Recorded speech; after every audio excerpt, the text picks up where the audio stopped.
ఒక్కసారి చెప్పిందంటే వెనకడుగు వేసేది ఉండదు. ఎంతమంది పోలీసులు వచ్చినా, ఎంతమంది ప్రభుత్వం అధికారులు వచ్చినా, చివరికి ముఖ్యమంత్రి రేవంత్ రెడ్డి అడ్డం వచ్చినా అడ్డం తొలగించి ప్రభుత్వ భూముల్లో గుడిసెలు వేస్తాం జాగ్రత్త అని చెప్పి హెచ్చరిక చేస్తా ఉన్నాను.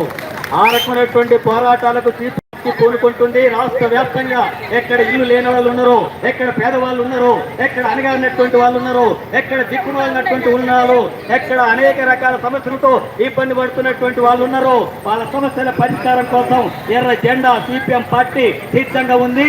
ఈ పార్టీ పుట్టిందే పేదవాళ్ళ కోసం, ఈ పార్టీ పుట్టిందే పేదవాళ్ళ కోసం, ఈ పార్టీ పనిచేసేదే పేదవాళ్ళ విముక్తి కోసం, ఈ పార్టీ పుట్టిందే అణగారినటువంటి తరగతులకు న్యాయం జరగడం కోసం, ఈ పార్టీ పుట్టిందే కుల వ్యవస్థను నిర్మూలించడం కోసం, ఈ పార్టీ పుట్టిందే స్త్రీ పురుషుల అసమానతలను నిర్మూలించి సమానత్వం సాధించడానికి పుట్టినటువంటి పార్టీ.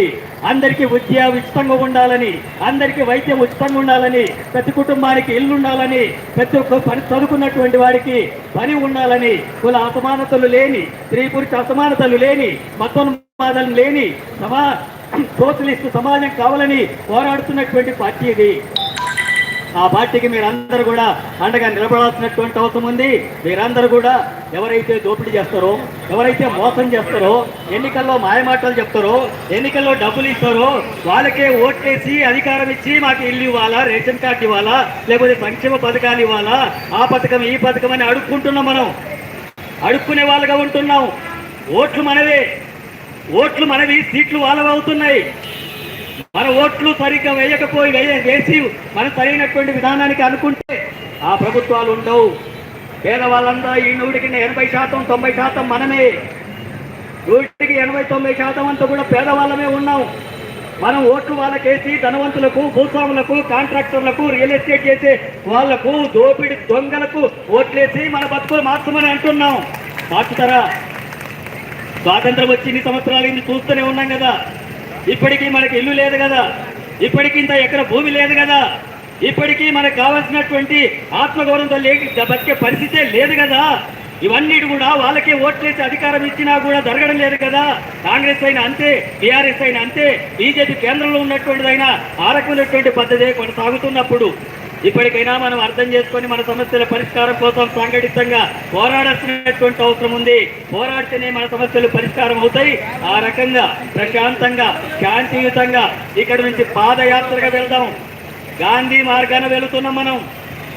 గాంధీని పెద్ద ఆదర్శవంతంగా తీసుకుంటుంది కదా కాంగ్రెస్ పార్టీ.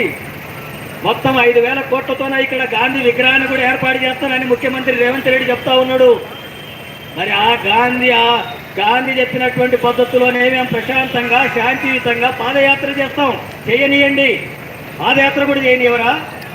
మేము మామూలుగా రోడ్ల మీద నడిచి కూడా పోనివరా? ముఖ్యమంత్రికి దరఖాస్తు అంటే ఇవ్వమంటే కూడా ఇవ్వనివ్వరా? ఇవ్వకపోతే ప్రతిఘటించి ఇచ్చి తీరుతాం మేము. ఆ రకమైనటువంటి పద్ధతుల్లో మనమందరం కూడా ఇప్పుడు సిద్ధం కావాలా. మహిళలు ఎక్కువ మంది ఉన్నారు. మహిళలు తెగబడితే ప్రభుత్వాలు తారుమారైతాయి.